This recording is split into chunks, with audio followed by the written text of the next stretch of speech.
Le journal inattendu à Rire-en-Belmac, bonjour à Rire. Bonjour Julie, bonjour à tous en direct du Salon du Livre Porte de Versailles à Paris avec pour rédacteur en chef, un cinéaste, ça c'est inattendu. Bonjour Luc Besson. Bonjour, moi je sais pas que j'étais rédacteur en chef, je ne m'ai rien dit. Si, tu es rédacteur en chef du journal inattendu. Inattendu n'est pas déplacé car si vous voyez pour le journal, vous êtes producteur, réalisateur Luc Besson, l'écriture, vous connaissez car vous êtes scénariste. Est-ce que vous auriez voulu sur le 4 Arthur. Ah oui, Ça compte quand même. C'est petit peu, si on peut se lever tous les matins à 4 heures, une plage blanche.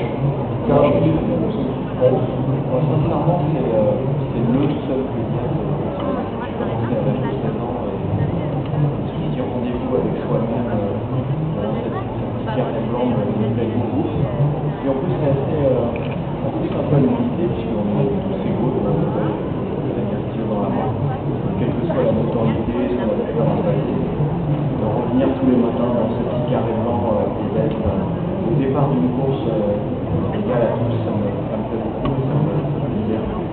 Luc Besson qui vient d'adapter à l'écran un classique de la bande dessinée française, Adèle Blanc-Sec, dont l'auteur Jacques Tardieu. Bonjour. C'est quoi de voir bouger en chair et en os un personnage qu'on a créé, qu'on a fait vivre sur papier. C'est très surprenant et c'est très émouvant. D'ailleurs, j'étais sur le tournage, par exemple, au Jardin des Plantes, et c'était l'inspecteur catholique, César, Adèle, donc je les avais en vraie grandeur, dans des décors, des décors de la partie, et après, par exemple, la première rencontre avec Louis Bourgoin dans les décors d'intérieur de l'appartement d'Adèle, j'étais vraiment très ému.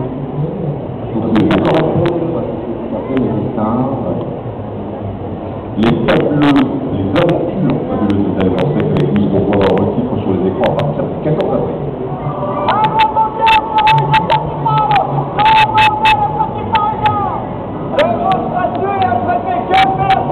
Un préfet avec une danseuse, pas encore, mais un petit politique, là, parti du siècle. Vous m'avez demandé, monsieur le président Oui, appelez-moi à l'intérieur. On parlera évidemment du film aussi à d'enfants.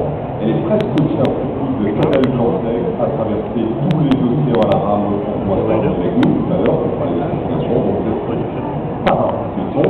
Avant ça, nous ferons un état des jugements de l'édition en cette période de crise économique et de mutation technologique, reportage avant 13h, et nous développerons les titres de l'activité de ce samedi 27 avril. RTL, 12h30, 13h30, et le journal inattendu à Rire-en-Belmac. Activité marquée par la fin de la série d'épreuves judiciaires qu'a vécu une femme de 60 ans, Jacqueline Bourdieu, accusée pour le meurtre de son mari et condamnée, tué il y a 13 ans, après 4 tentatives et un incroyable retournement de situation. Elle a été découverte, un cauchemar pour son avocat. Je suis très amené pour obtenir l'excusement d'une femme qui figurerait et pour rien dans la mort de son mari. Il a fallu qu'elle cherche le front pour que cette femme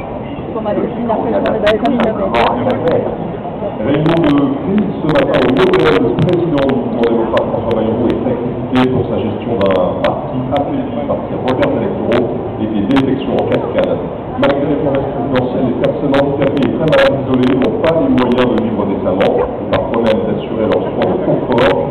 Un collectif Hippo, Boigny Soubi appelle à écrire des manifestations cet après-midi dans toute la France.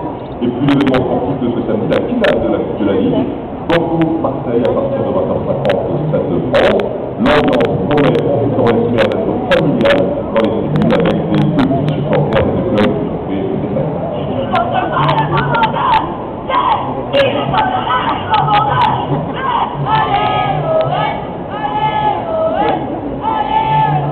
Voilà, ça sera pour ce soir. En revanche, côté météo, l'ambiance n'est pas franchement la fête avec la fin. Ça dépend où on se situe finalement, on prend un bon bouquin et puis la pluie n'a plus aucune importance et ça tombe bien parce qu'il pleut surtout sur les régions du centre-est. L'après-midi on a pas mal de pluie, également des pluies assez soutenues dans le massif central et pour les autres, eh bien c'est un partage de nuages, d'averses assez soutenues quand même localement, qui pourra mener à l'orage. La Téléphone n'est pas trop loin quand même, on le trouve sur les bords de la Méditerranée et il va revenir aussi mais très doucement sur la Bretagne puis sur la Bretagne. l'après-midi les plus soirs de la Charente. Des températures 10 degrés à Aurillac au milieu de l'après-midi, 12 à Lille, 13 à Quimper et Toulouse, 14 à Paris, Grenoble et Lyon, 15 à Marseille, 17 sur Nice et Ajaccio, 18 à Montpellier. Merci Valérie, et soyez prudents sur les routes de la vallée du Rhône, classées orange vers les stations de ski. RTL, midi 35, Harry Roselmack. On commence le journal avec